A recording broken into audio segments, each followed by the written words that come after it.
येवल्यातल्या सभेवेळी छगन भुजबळांनी हनुमान चालीसाचा आवाज कमी करण्यास सांगितलं होतं। यावरून वाद निर्माण झालाय। नवनीत राणा आता भुजबळांच्या घरासमोर हनुमान चालीसा पठण करतील का असा सवाल संजय राऊतांनी विचारला। तर राऊतांच्या या टोलेबाजीवरून आरोपांचं रण पेटलंय।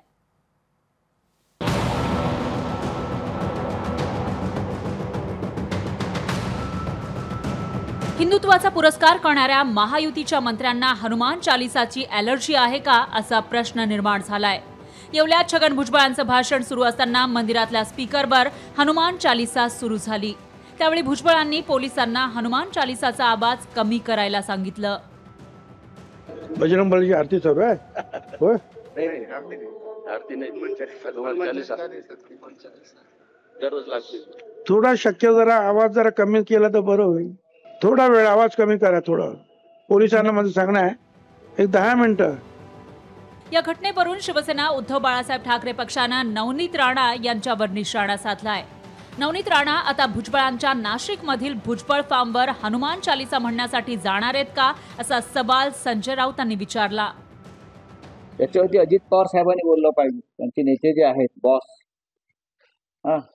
आणि त्या हनुमान चालीसावाला बाई आहेत अमरावतीतल्या, त्या नाशिकला पोचल्या पाहिजे आणि भुजबळ फार्मवर त्यांनी हनुमान चालीसा वाचायला पाहिजे। आहे का आता तुमची हिंमत? कारण भुजबळ तुमच्या पक्षाशी संबंधित आहे। भुजबळांनी केलेल्या वक्तव्यावर आणि संजय राऊतांनी केलेल्या टीकेवर नवनीत राणांची प्रतिक्रिया घेण्याचा लोकशाही मराठीनं प्रयत्न केला, पण राणा दाम्पत्य यावर काहीही बोलण्यास तयार नव्हतं। ठाकरे गटाचे खासदार संजय राऊतांनी पुन्हा एकदा रवी राणा आणि नवनीत राणा यांना हनुमान चालीसाचा मुद्द्यावरून आव्हान दिल्यानंतर यावर नवनीत राणा आणि रवी राणांचे प्रतिक्रिया घेण्याचा आम्ही प्रयत्न केला। मात्र रवी राणांनी यावर बोलण्यास स्पष्टपणे नकार दिलेला आहे।